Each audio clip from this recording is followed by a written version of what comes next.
அமைச்சர் தர்மேந்திர பிரதானுக்கு செக் வைத்த கனிமொழி உரிமை மீறல் நோட்டீஸால் பரபரப்பு. மத்திய அமைச்சர் தர்மேந்திர பிரதான் மீது கனிமொழி எம்பி உரிமை மீறல் நோட்டீஸ் தாக்கல் செய்துள்ளார். தமிழ்நாடு கல்வி முறை குறித்து அமைச்சர் தெரிவித்த கருத்துக்களே காரணம். தென்னிந்திய மாநிலங்களில் வளர்ச்சியை பார்த்து பாஜகவுக்கு ஒரு பிரச்சனை இருப்பதாக கனிமொழி குற்றம் சாட்டினார்.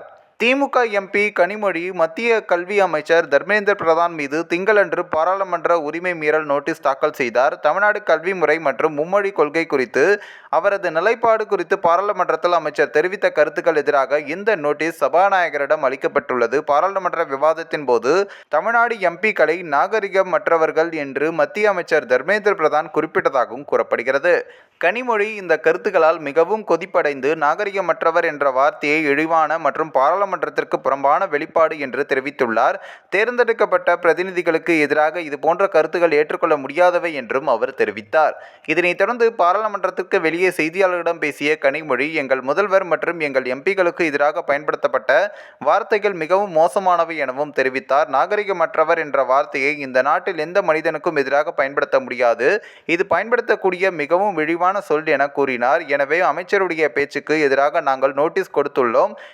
இதோடு முடியாது என்று நினைக்கிறேன். தென்னிந்திய மாநிலங்களில் வளர்ச்சியை பார்த்து பாஜகவுக்கு ஒரு பிரச்சனை இருக்கிறது. ஏனென்றால் அவர்களால் அதை அடைய முடியவில்லை.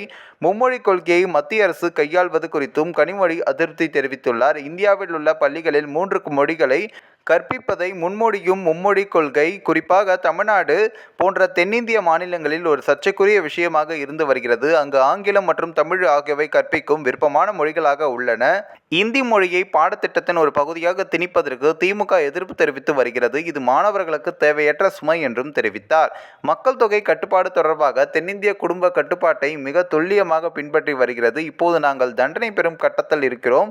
இப்போது அனைத்து முதல்வர்களும் நீங்கள் மக்கள் தொகை அதிகரித்தீர்கள் என்று சொல்ல தொடங்கிவிட்டார்கள். வட இந்தியாவினுடைய உட்புறங்களில் வறுமை, கல்வி இறைவின்மை மற்றும் மின்சாரம் இல்லாத பல மாநிலங்கள் உள்ளன. ஆனால் தமிழகத்தில் தரமான கல்வி, தரமான உணவு மற்றும் தரமான வாழ்க்கை ஆகியவற்றை வழங்க முடிகிறது.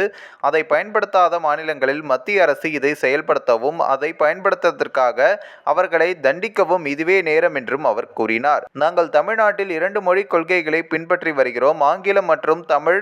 எங்கள் கல்வியில் நாங்கள் நன்றாக இருக்கிறோம். எங்கள் ஜிடிபி நன்றாக உள்ளது. தமிழ்நாட்டை சேர்ந்த அனைவரும் வெளிநாட்டில் குடியேறிவிட்டனர். நாங்கள் வெளியில் இருந்து நிதிகளை கொண்டு வருகிறோம். எங்கள் கல்வி முறை நன்றாக உள்ளது. நாங்கள் எந்த வகையில் தவறு செய்தோம் என்ற கேள்வியும், குழந்தைகளுக்கு கடினமாக இருக்க போகும் ஒரு மொழியை பாடத்திட்டத்தில் ஏன் திணிக்க விரும்புகிறீர்கள் என்றும் கேள்விகளும் எழுப்பியுள்ளார். இந்த ஒரு வீடியோ குறித்து உங்களுடைய கருத்துக்களை நீங்க மறக்காம கமெண்ட்ஸ்ல சொல்லுங்க. நம்ம ஏஷியாநெட் நியூஸ் தமிழையும் தொடர்ந்து ஃபாலோ பண்ணுங்க.